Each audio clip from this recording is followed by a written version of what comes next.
Hi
guys, welcome back to my DIY koi pond.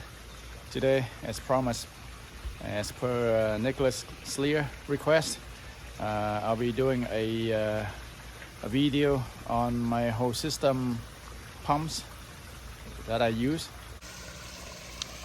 Alright guys, so in terms of the filtration systems, I have two separate systems running in my pond right now.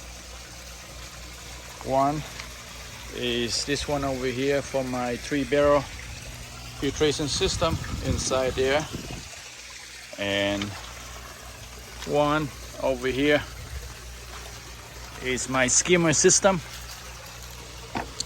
that I have a pump 4,500 gallon per hour pump in here that runs through a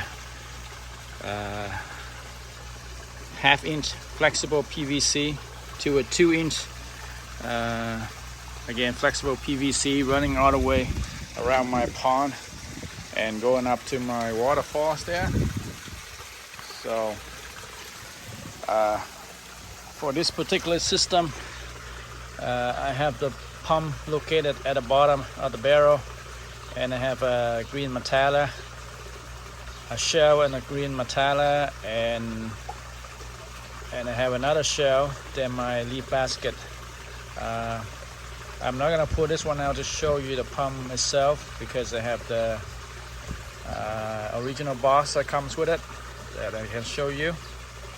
Alright, so what I have under here is this Vivo Sun submersible water pump, 45 gallon per hour, 220 watts pump. It's just exactly like in the picture here. Okay. Yeah, 4,500 gallon per hour. So this pond is roughly 6,000 gallons. So that's why I have this one as 4,500 gallon per hour pump, and my 3-barrel system runs on a 70 gallon per hour pump. I'll put that up and show you just in a minute. So in a combined GPH, I will have all over 6,000 gallon per hour already. So that's why you can see my water is crystal clear, and as you can see, my bubbler is running stronger now because I just replaced that air stone down there from a disc to a circular tube cylinder, 8-inch. So it's running much stronger now. Anyway, I'm gonna pull up that pump and I'll show you my 3-barrel system pump. All right, so this is my my 3-barrel filter pump. This is a G-Bow 3170 gallon per hour 24 volts DC pump, and it comes with this controller that you can change the speed and feed, but I usually run at its maximum speed at 3170 gallon per hour pump capacity, so I just leave it the way it is to the max, because there's a limited length of the cable, so I have to have this controller outside here.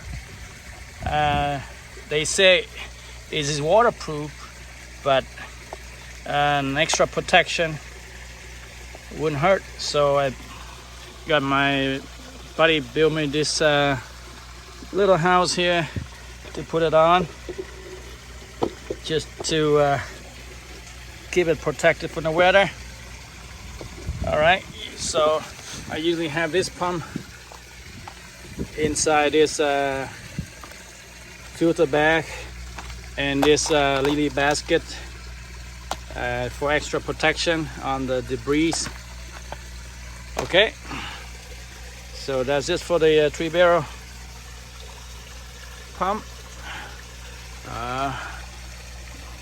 I'm gonna turn off the camera and put this one back together, then set it back down into the water. All right, so you can see I have the pump back down to the bottom of the pond, and I have it up and running now. So as you can see there, light LED indicator is at full speed.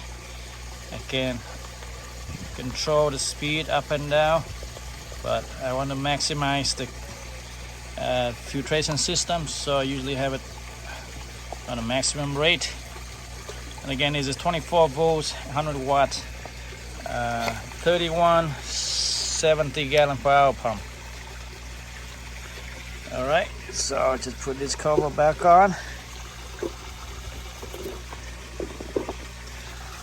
The little house.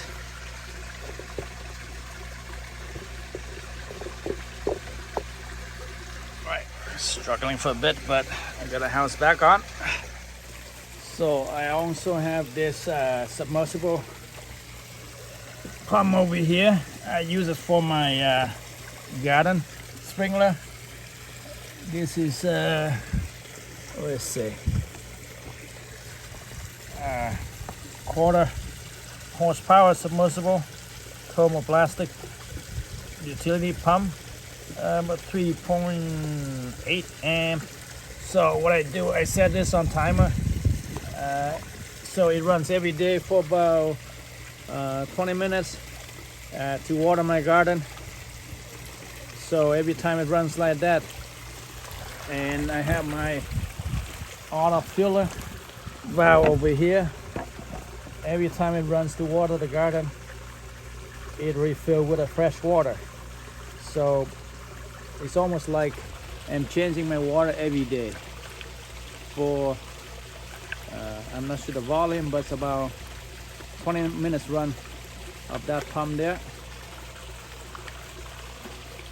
All right, basically that's it for the water pumps. I have another mini one down here for my frogs and turtle sprinkler, but that is really small pump, only 26 liter per minute or something, and it doesn't really do anything with the water quality. It's just for decoration. So I'm gonna leave that one there without showing you guys. Next, we're gonna go to the air pump. So same with the air pumps, I have two systems of the air pump. One is for the aerators that you see over there, and one is for my moving bed. I'll show you that inside. So as you can see here, this air pump is Daniel AP20 air pump. I still have the box over here.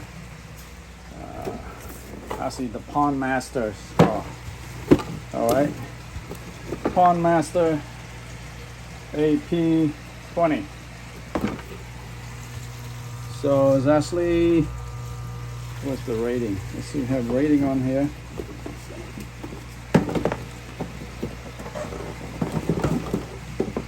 somewhere. Oh, right here. So 1700 cubic inch per minute pump. Let's see here. Power 20 watts. So 20 watt power, 1700 cubic inch per minute. This pump is running this moving bed. Well, I don't know. I've tried some other smaller pump, but it didn't really work well. So, and then I ended up with this one. Really nice and quiet, as you can hear there. And it runs this moving bed beautifully. Okay, the next would be the pond aerator, which is this one, the Pro Air 20 pond aerator kit. I bought it originally with the Air Stone, but the Air Stone lasts about 2 years, and I threw it out because it got clogged up. But this is what it is. So it's been running 24/7, 365 days a year. It's been running for 3 years now. It's pretty good, really reliable, and it is waterproof. It's you can leave it outside there, running in a minus 20 degrees Celsius, wherever, it's still okay. But again, extra protection doesn't hurt. So I keep it inside my shed, and it's running all year round, especially in the winter time for my aerator and the de-icer together to keep my pond and my fish alive. All right, guys, that would conclude my video today of all the pumps that I'm using for my pond, and especially for Nicholas Slear. I hope this video will help you, would help answer your questions and your requests. So that's it, guys. Thanks for watching, and I'll see you next time. Bye for now. Enjoy the rest of your weekend.